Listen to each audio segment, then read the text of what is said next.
to story time with thee.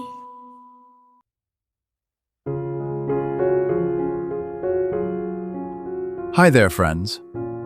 We're happy you're here for story time, and Maxim and EE are listening too.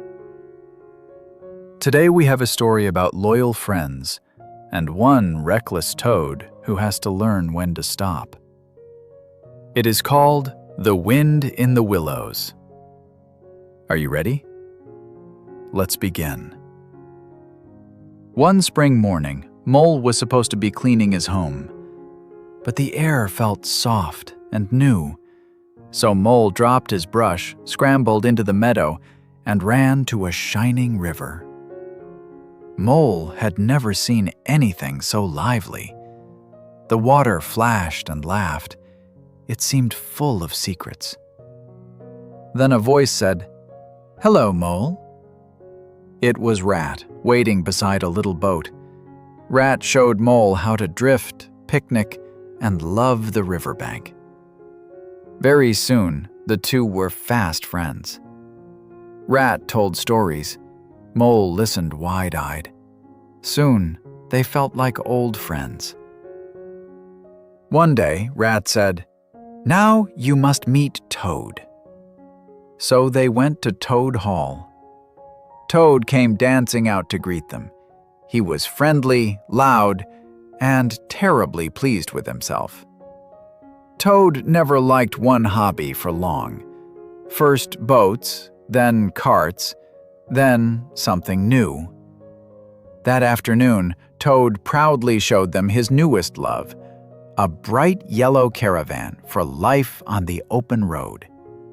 He talked about stars, country lanes, and fresh views every day. Mole thought it sounded wonderful. Rat was not so sure. For a little while, the trip was lovely. The road smelled dusty and warm. The horse plodded along patiently. Then, from far behind them, came a strange sound. Poop, poop. A motor car roared past so fast that the horse jumped and the caravan landed in a ditch. Toad did not stare at the broken caravan. He stared after the motor car. "Did you see it?" he breathed. "The speed, the sound, the glory." From that moment on, Toad thought of almost nothing else. Days passed, then more days. Toad bought motor car after motor car.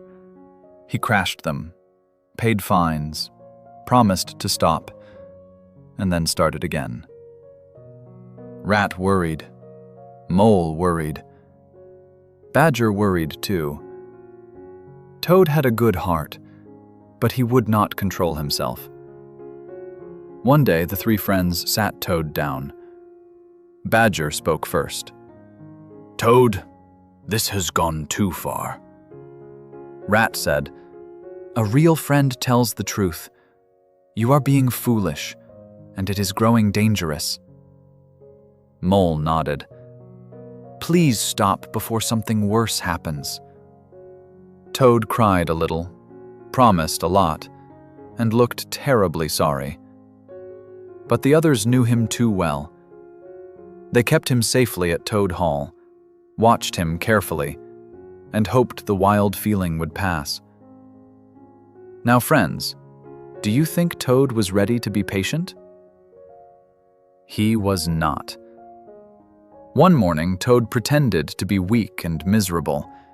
He fooled Rat into leaving for help.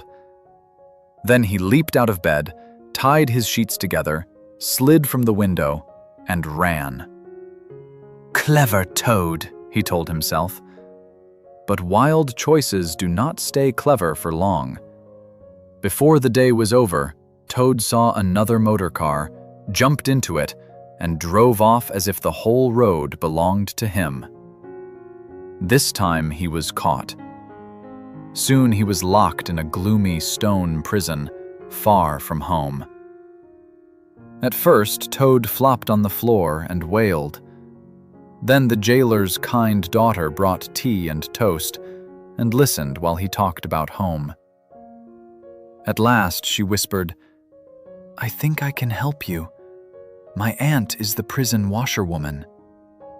The next evening, Toad squeezed into a print dress, a shawl, and a bonnet. He looked exactly like a grumpy washerwoman. Toad waddled out through gate after gate, trying not to look scared, and trying not to answer back. When he reached the railway station, he thought he was safe. But he had no money, no ticket, no pockets at all.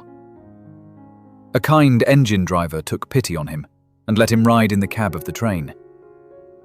Soon another engine came thundering after them. Officers were chasing him. The driver shouted, "When we slow in the tunnel, jump!" Toad jumped, rolled into the dark wood, and hid among the trees until the chase was gone. For once, Toad was not bragging. He was tired and finally beginning to think. At last, he found his way back toward the river, where Rat discovered him, wet and quiet. Toad admitted that his choices had been dreadful. "I will do better now," he said softly. "I mean it this time." Rat wanted to believe him, so he brought Toad in and listened. Then Rat had to tell him the worst news of all. While Toad had been away, stoats and weasels from the wild wood had taken over Toad Hall. They had made a dreadful mess, eaten his food, and decided the hall belonged to them now. Toad's eyes filled with tears. Badger did not shout. He made a plan. "There is an old secret tunnel," he said. "It runs from the riverbank right under Toad Hall." Mole slipped off to scout. He came back with news. "They are having a noisy feast tonight. If we move carefully, we can surprise them." So the four friends went through the tunnel together. Badger carried the lantern. Rat stayed close behind.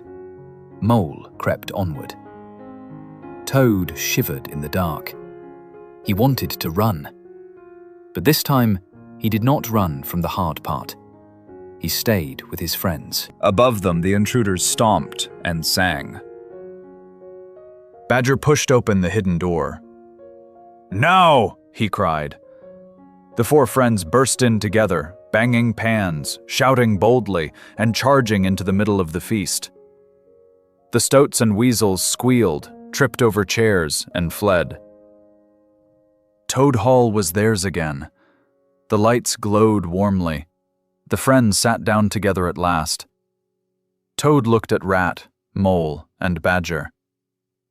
"You told me the truth. You stood by me. You helped me come home. Thank you." It was the wisest thing Toad had said in a long time. After that, Toad still had big feelings and bright ideas, but now he tried to stop and think first. Sometimes he asked Rat for advice. Sometimes he listened to Badger. Sometimes he sat beside Mole and watched the river. Little by little, he grew steadier inside. And that's the story of The Wind in the Willows. Remember, friends, good friends tell the truth. Big feelings need self-control, and foolish choices can grow into big problems if we do not stop and think. Thanks for listening with Maxim and EE. See you next time, friends.